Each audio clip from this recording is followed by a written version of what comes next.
Hey guys, welcome back to my channel. My name's Claire and you are watching another episode of my Spiritual Sundays series, the one where I talk all about the deeper issues in life, from subjects related to mental health, human psychology, spirituality and so much more. If you're enjoying this series so far, please do remember to give these videos a thumbs up, subscribe to my channel and hit the notifications button so that you don't miss any of the latest updates from me. And if you've got any questions or topics you'd like me to cover in the future, please do pop them in the comments below or come and say hello to me over on Instagram. In the past, I've talked quite a bit about loneliness and how I have dealt with this for most of my life. I've spent many years alone and I don't really feel the need to be around people 24/7 or even ever at all, if I'm honest. I very rarely reach out. I just kind of deal with things by myself. I'm not necessarily saying that this is a good thing, it's just the way that I've learnt to be and I'm pretty content with where I am. I love connecting with different people and socialising in small groups or meeting somebody one-to-one. However, I generally prefer my own company.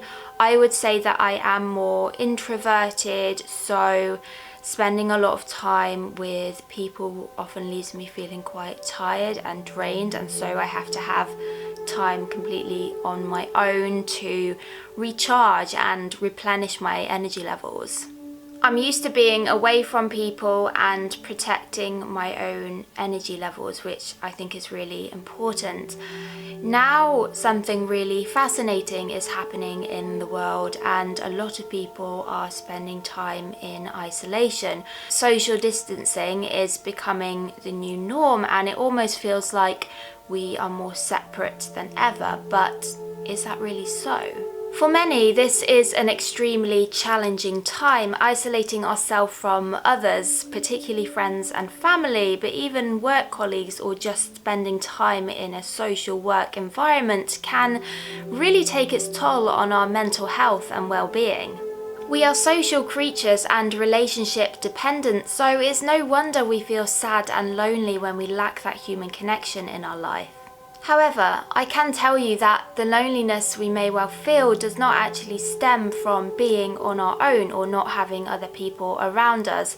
Instead, it comes from being disconnected with ourselves and everything around us, since how we feel within affects how our outer world or reality responds to us. I know from my own experience that truly connecting with myself has helped me to overcome the loneliness I feel and has also dramatically improved my relationships. That's not to say I don't ever get lonely at times, I do, but as soon as I become aware of this, I go within and connect to that inner stillness and peace with the knowing that I'm always connected to everyone and everything. I usually do this through the practice of meditation, which is a really important part of my day. I've talked about this in one of my other videos, which I will link below if you're interested, or by simply having a quiet moment to myself with no distractions and taking a few deep breaths. I also like to focus on things that I enjoy, hobbies, passions, and even future goals that I have set for myself. When I am fully engrossed in an activity that I love, my mind does not have the space or time to even think about being lonely. It is usually when the mind starts to wonder that that pang of loneliness kicks in, and in that moment I know that I've lost focus. Being creative is one of the greatest ways in which we can combat loneliness. I know you might think, well, that's easy for you to say, Claire, you're a creative individual, but in my opinion, everybody is creative in their own way. It doesn't necessarily have to be associated with things like art or music or writing. It could be a certain sport or activity or gardening, cooking, there are so many different things that we can do and there's creativity in everything. It just depends on your perspective. There really are no rules, so find something that you enjoy and put all your energy into that. What really helped me was starting my business, which all ties into my life purpose. We all come here for a specific reason, and it's our heart's desire to fulfill that mission. It can take a while to do this. Some will find it at a young age, some at a much older age, but the age doesn't matter. It's the journey we are on that is most important.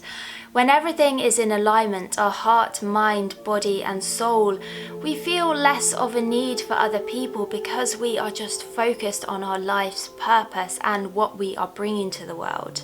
Relationships are important, but the most important one we will ever have starts within. This time will be incredibly transformative for many of us because we are being forced to spend time alone, and in that time we can either run away or turn towards ourselves. In turning towards ourselves, we learn, grow and develop as a person, discover our truth and what it really is that we came here to do. When we are always surrounded by other people, our inner truth is often clouded because of fear of judgment of what others might think, or by simply having their thoughts, feelings and actions constantly pushed upon us. Solitude, however, gives us space to just be. This may well be the greatest era we will ever experience in our lives, but we must learn to embrace it rather than fight against it. Although it might not seem like it right now, this could well be the thing that brings us even closer together as a human race and evolve us to the next level, bringing more peace and harmony all around.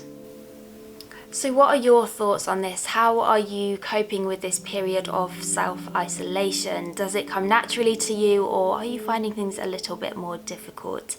Let's start up a discussion in the comments below and we can all help each other out. Thank you so much for watching this video and listening to my words today. I hope you have a lovely week and I will see you next time. Bye.